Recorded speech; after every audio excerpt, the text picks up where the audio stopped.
Hello. I am so frightened to sit beside you right now. I will change seats with you. I haven't even got shackles on.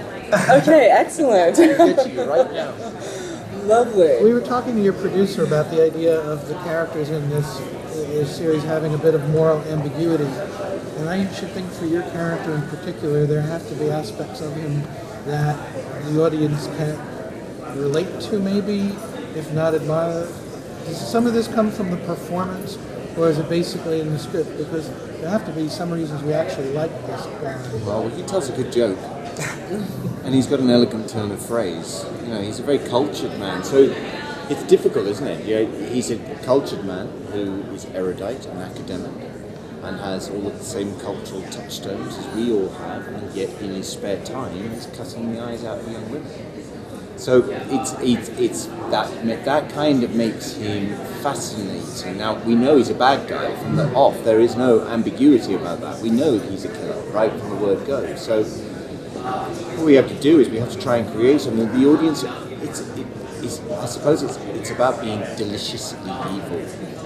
You know, having a certain satisfaction. And what I said in the screening just now is absolutely true. You know, if you are putting a crochet hook into the belly of Brian Hardy and gently tugging at his intestines, and that's you don't want to kill him, you just want to cause him a great deal of pain. Especially in America. Americans have fetishized violence constantly, and you know, clearly very comfortable with it, and they like it in a way that I've never come across in any other nation at all. You know, they have they like it. They like, you know, American violence seems to go together like hand in glove. I mean, they're very uncomfortable with sex and love. You know, that kind of stuff. Oh no, don't show anything like that. But you know, show somebody having, you know, an ice pick shoved into their eye. Yay! Do you find it more interesting or more difficult to play a character like this, where he's not just the typical serial killer, like you said? He's cultured. He's, you know, I guess could say bordering on brilliant, and that to me is scarier than someone that just goes out and kills people. For sure. I mean, one of the things I did when I was researching this was I spent about a week in a hotel room in Los Angeles, just hour after hour after hour, watching interviews with serial killers, documentaries about serial killers. I watched nothing fictional whatsoever. I put all the serial killers that we've seen, Hannibal, Dexter, all those people.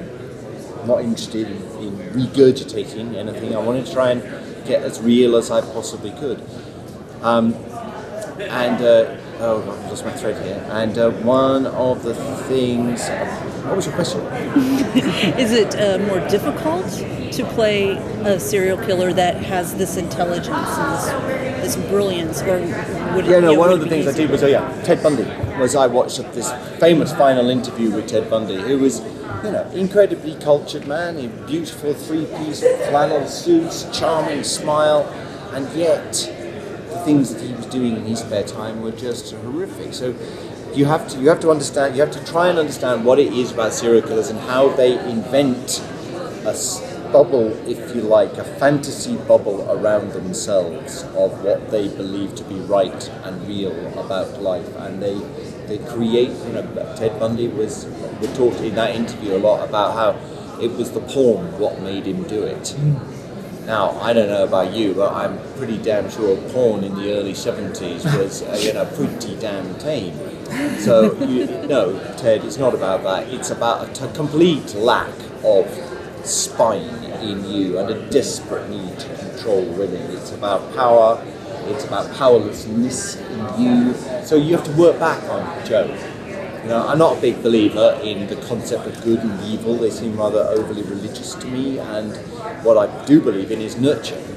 And I believe that things happen to people in their lives, way back in their lives, that trigger certain things. And some people go on to become serial killers from those things, and some people go on to become violent from those things, or some people get over it and deal with it. You know, it's like the famous old thing, you know, abused become abusers, child abused. People abused as children often become abusers. Or it's very rare to be an abuser. without having been abused at some point in your life, because your moral compass and the boundaries of what you believe to be acceptable behaviour are completely skewed. So, and yet there are also some people who were abused who never become abusers. So, it's incredible.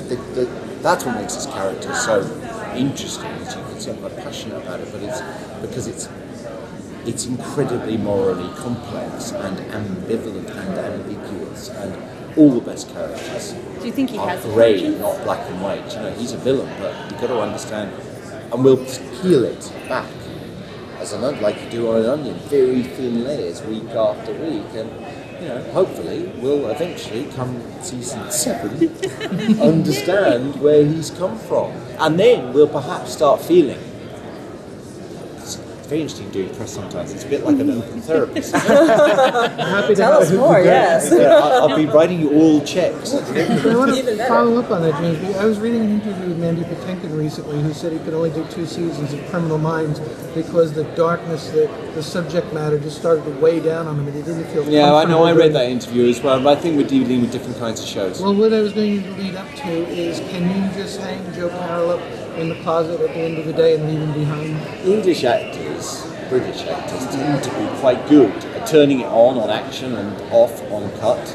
If you're playing Hitler, do you go home and worry about that? If you're playing Macbeth, do you go home and worry about that? No, you go home, you watch TV, you put your feet up and have supper. It's make-believe, and it's only make-believe. That's what it is. It's kids in the playground. That's all acting is. Cowboys, Indians, Star Wars, whatever it is. You have methody actors in the UK as well. Yeah, you do. Not many. Funnily enough, not many, because I think a lot of people if you're talking about method, I think a lot of people in the United Kingdom are very aware that being a method actor is a really long, complicated process, and it's not something that can just be served up after a 2-week course at the Actor Centre. This is something you have to study for years before you get it right.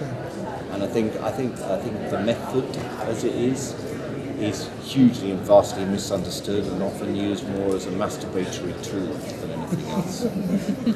You said, oh, sorry. I was going to say, I was surprised at the end of the pilot that you're back in jail as an actor. Is it sort of, you never say you're going to miss out on all the fun that you sort You're of... not saying that I had that discussion when I went for a meeting with them? When I first went and I said, Mike, does this mean I'm going to be in an orange jumpsuit for 7 years, potentially? He'll find his own little way.